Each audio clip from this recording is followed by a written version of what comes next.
Hey, what's up, guys? It's Shift Knife from TBGQ, and we're with Trent, aka Stonefork. We got a nice round of Wargame Wednesdays here for you, our opening show on the channel. Let's get straight to the action. Let's not play yet, but let's talk about a little bit what we're going to do this match.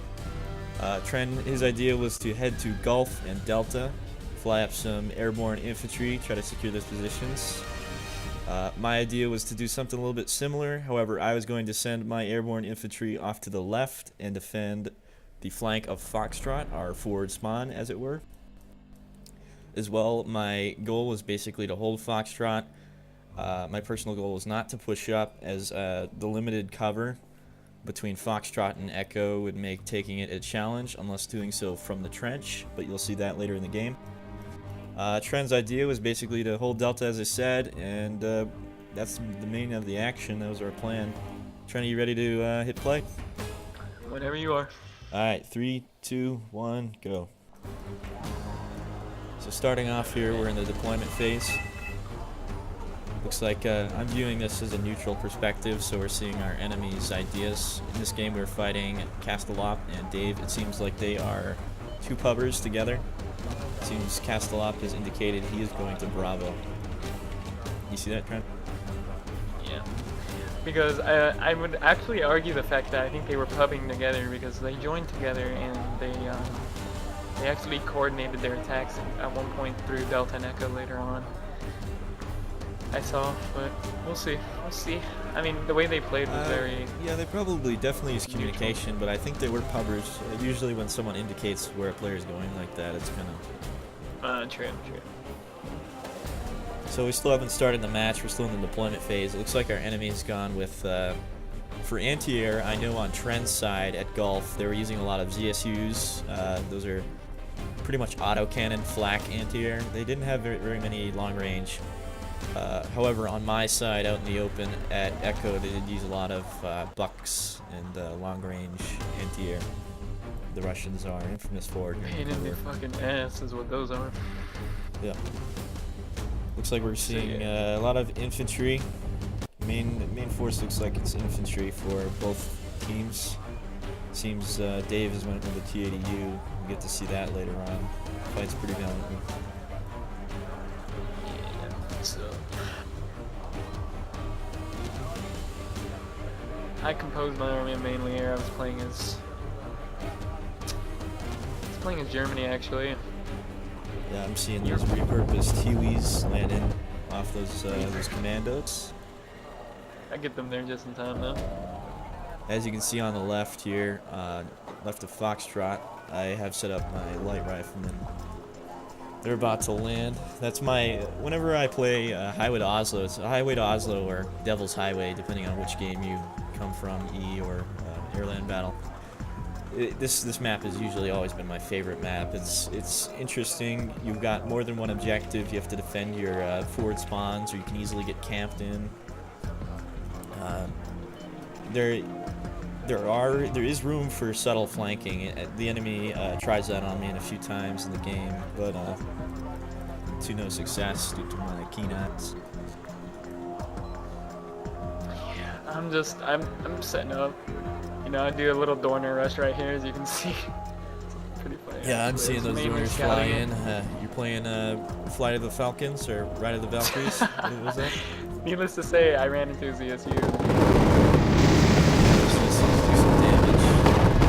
Surprisingly, you didn't lose many warriors from that, though. I changed altitude behind it and really like stopped firing really aggressive flak on me, and a lot of it actually. I didn't even see, if, from my perspective during the game, that he had that much infantry in there. He popped my leopards without me knowing. Yes, man. Yeah, I'm seeing that now. Looks like those Conquerors have always been a big trouble for tanks, even in European escalation, more so in European escalation. The big ATGM nerf, as it were, aka Airland Battle. Yeah. They were fucking dug in Echo before you can even Get ready. It was. Apparently, you can see Bravo was completely left undefended. One fucking vehicle. That's it. Yeah, I he mean, moved up really they had hard. My interest was never in Echo. I never have too much luck with Echo because I'm more of a It's an tank open guy fight. and just open fields and tanks. I don't. Open fields and anything just does not mix, in my opinion. Not the way I play, at least. Yak attack. Yak attack. Oh yeah, we're seeing Yak 38s. Those are fixed with all kinds of cluster bombs and napalm. They fly in pretty aggressively. Tread immediately after this notes. I believe you noted in game. Maybe more anti-air for next time on that one. And you see me bring in like 7 units of mine. Yeah, Yeah. here they come, those martyrs and Rollins. And Needless to say, dude, I want to stop that yak before it fucks everything up. So. Before it yaks all over my shit. Yak, yak, yak. So what he was doing is he peeked his head out here and there, trying to get a base of what I was using, and it worked to an extent. I knew what I was doing. The fact that he wasn't aggressive wasn't really to his led to his downfall most likely. So. Yeah. So I'm Just doing seeing, some sniping. we're not seeing much action right now. The game starts off pretty slow to the end. Not really the end, more mid-game. The pushes start happening. We're coming up on that really fast. As you can see now, Trent is marking the enemy's positions. You're going to see a Nighthawk coming in here. One of my Nighthawks is going to bomb the shit out of those guys. It does some pretty serious damage. I believe I killed 4. The enemy's birds in the barrage on the side of that. Now I've been noticing that single toe helos have been actually proving somewhat worse because the fact that they're very accurate, at least when they're sitting in a stable position, hovering, and they've been actually doing some work that I've noticed. So I think I'm gonna continue that little technique there. Yeah, I Holy usually fuck, do that. Echo. I roll with 1 or 2 Cobras or 1 Apache usually, and it sounds pretty well. I see here. Low 10p, low 10.5p. Making some good shots with this tow launcher there. So they're off the gas the hard way with those CSUs. Hurts like a bitch, but you wait till you see this guy push out of the forest and my martyrs just fucking rip him a fucking new one. It's amazing. Here we go, yak attack number 2.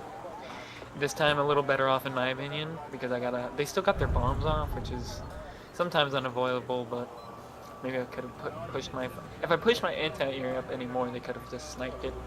But holy shit, talk about dug in, right, Echo? Yeah, you can shoot out quite a bit of yaks with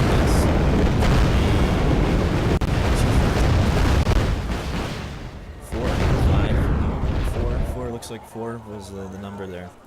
User joined your channel. Yes, quite. Yeah, some good shooting on You your see some Rollins part. BTRs. Here's the push I was telling you about. A bunch of BTR 70s. I'm seeing coming in.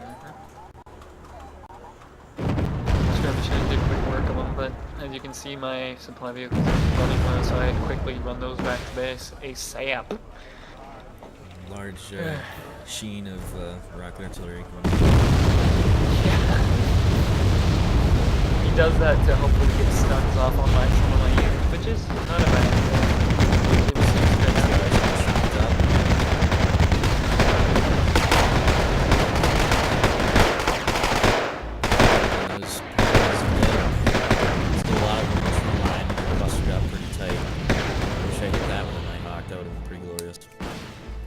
Oh, and on the left flank, you actually see one of the enemy's infantry. They tried to move in with a bunch of infantry. They landed 2 pairs of Mi-8Ts. One of them is now a smoldering remain. As you can probably see here, they got exploded by a Nighthawk and a napalm jet. There are some left, and I proceed to probe that area with helicopters to find them. I do find them and kill them later on. Back to the main action. Looks like their push has kind of faltered out. You cleared them out pretty well. I stopped them, yeah. It kind of scared them in the sense that he didn't want to move up anymore. So in that, I just decided to reinforce with even heavier shit because they were letting me letting me do that. Yeah, So this was just a point game. It was walling up points, and whoever got the most player defense won, I guess. the fact that they we were getting equal amount of points in the sense that they held Echo and we were losing Delta here and there like we did just then because I had to move my shit out the fire. But like letting us well up points like that really led to their downfall because we have when it comes to defensive units, in my opinion, we can have some really nice units that can do the trick, do the job. Going back to the flank here, you can see there's Spetsnaz running around the trees. I probe with Hueys and Cobras as well. One of the M8Ts is getting chased down by my Napalm fighters. My Napalm fighters do indeed. My Phantoms have 2 Stinger missiles on them that they use to engage enemy air with. Getting the most out of my units is good, I suppose. Hey, What's your current wake up. time right now? Because mine is 24. Oh, here we go. A rush. Here it is.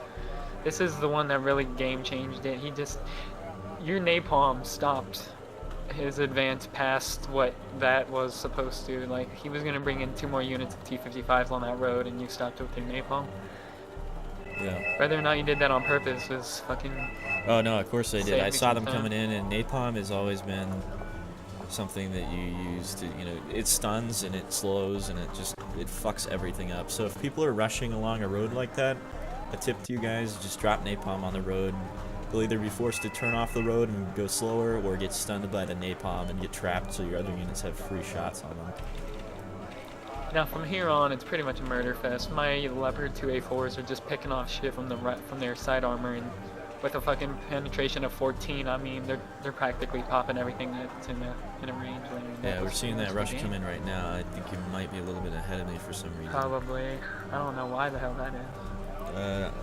I'm fast forwarding a little bit so I can catch up to you. The BTRs I'm seeing coming in, the T-55s. They're about to poke their heads through this forest, through the clearing here on the highway. We'll get some good footage of this action here in a second. Let's go ahead and slow it down a little bit because I miscommunication, you guys.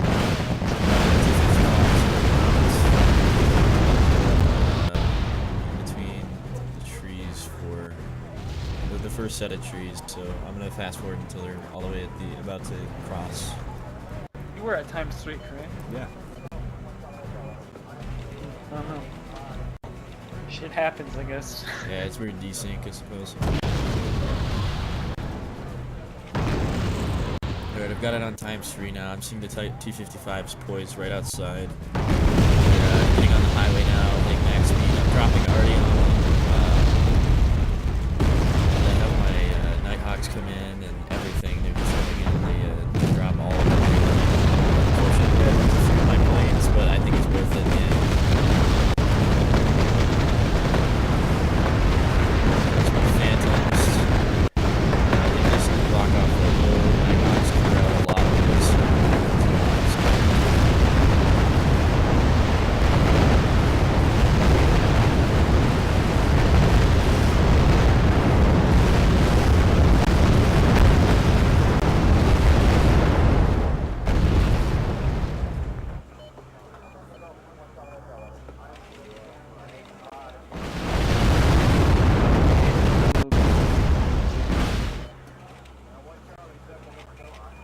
So we have a group of 4 T-62s, TO-62s moving in.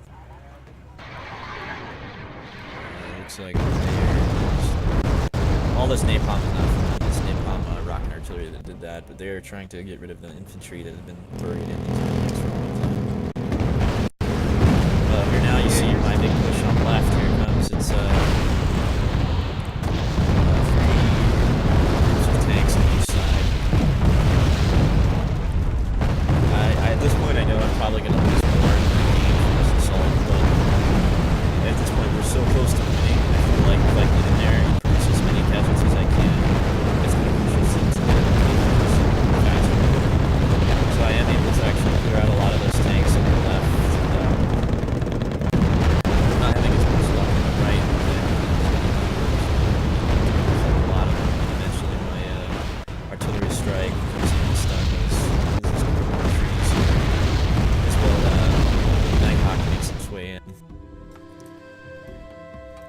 looks like it's it though for that game.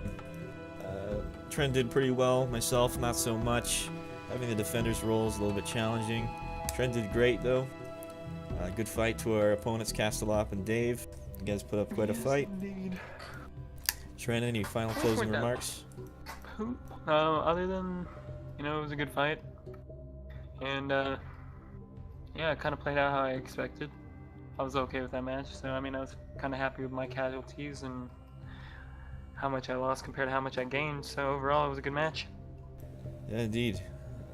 See you later, guys. This has been TBGQ, the Best Game Quest.